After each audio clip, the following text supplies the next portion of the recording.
ഇവിടെ ഒരുപാട് ബന്ധങ്ങൾ നമുക്കുണ്ട്. അതെല്ലാം അറ്റുപോവാതെ അതിനെയെല്ലാം ഏറ്റവും നല്ല രീതിയിലേക്ക് കാത്തു സൂക്ഷിക്കേണ്ടതിന്റെ ഒരു ഉത്തരവാദിത്വം കൂടി നമുക്ക് ഓരോരുത്തർക്കുമുണ്ട്.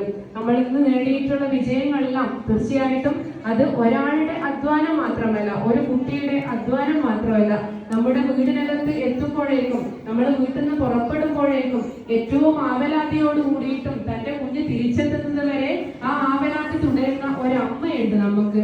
അതോടൊപ്പം എന്റെ കുട്ടിയുടെ ഭാവി ഏറ്റവും ഭദ്രമായിരിക്കണം, അവൻ ഏറ്റവും ഉയരങ്ങളിലേക്ക് എത്തണം എന്നുള്ള നിലയിലേക്ക് അധ്വാനിച്ച് അതിനു വേണ്ടിയിട്ട് പണം സമ്പാദിക്കുന്ന, അതിനു വേണ്ടിയിട്ട് പണം മാറ്റിവെക്കുന്ന ഒരച്ഛനുണ്ട്.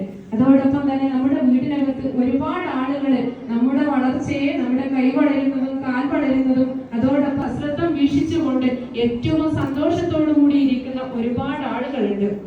നമ്മുടെ സമൂഹത്തിനകത്ത് നിരവധി ആളുകളുണ്ട്. ഈ ആളുകളുടെ എല്ലാം ആഗ്രഹവും അഭിലാഷവും അവരുടെ എല്ലാം പ്രയത്നവുമാണ് നമ്മുടെ വിജയം എന്നുള്ളത് കൃത്യമായിട്ട് ഉൾക്കൊള്ളണം. നമുക്ക് വൈക്കം മുഹമ്മദ് ബഷീറിന്റെ പാത്തുമ്മയുടെ ആട് എന്നുള്ള ഒരു പുസ്തകത്തില് അതിനകത്ത് ഒരു ഘട്ടത്തില് 7 വർഷത്തിൽ കഴിഞ്ഞ് ബഷീർ വീട്ടിലേക്ക് തിരിച്ചെത്തുകയാണ്. ഒരുപാട് വർഷം കഴിഞ്ഞ് നാട് വിട്ട് വീട്ടിലേക്ക് തിരിച്ചെത്തുന്ന ബഷീറിനെ വീടിന്റെ വാതിൽ മുട്ടുമ്പോഴേ ഉമ്മ വാതിൽ തുറക്കുന്നു. ഉമ്മ വാതിൽ തുറന്നിട്ട് ബഷീറോ നീയോ എന്ന് ബഷീറോട് പറയുന്നു. എന്നിട്ട് പറയുകയാണ്, അമ്മ അവിടെ ഭക്ഷണം എടുത്തു വെച്ചിട്ടുണ്ട്, കഴിച്ചോളൂ എന്ന് പറയുന്നു. അങ്ങനെ അപ്പൊ ബഷീർ ആകെ ആശ്ചര്യത്തോടെ ചോദിക്കുന്നു, അപ്പൊ ഞാൻ വരുന്നത് എങ്ങനെയാണ് അമ്മ അറിഞ്ഞത് എന്ന് ചോദിക്കുന്നു. അപ്പൊ അമ്മ പറയുന്നു, ഓ ഞാനിത് എപ്പോഴും എടുത്തു വെക്കാറുണ്ട്.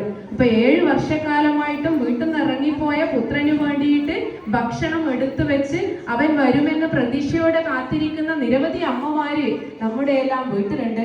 അവരെ എല്ലാം ഒഴിവാക്കിക്കൊണ്ട്, അല്ലെങ്കിൽ അവരെ എല്ലാം നിരാകരിച്ചുകൊണ്ട്, അവരെ എല്ലാം മറന്നുകൊണ്ട് നമുക്ക് ഒരു പടി അപ്പുറത്തേക്ക് മാറാൻ വേണ്ടി പറ്റില്ല.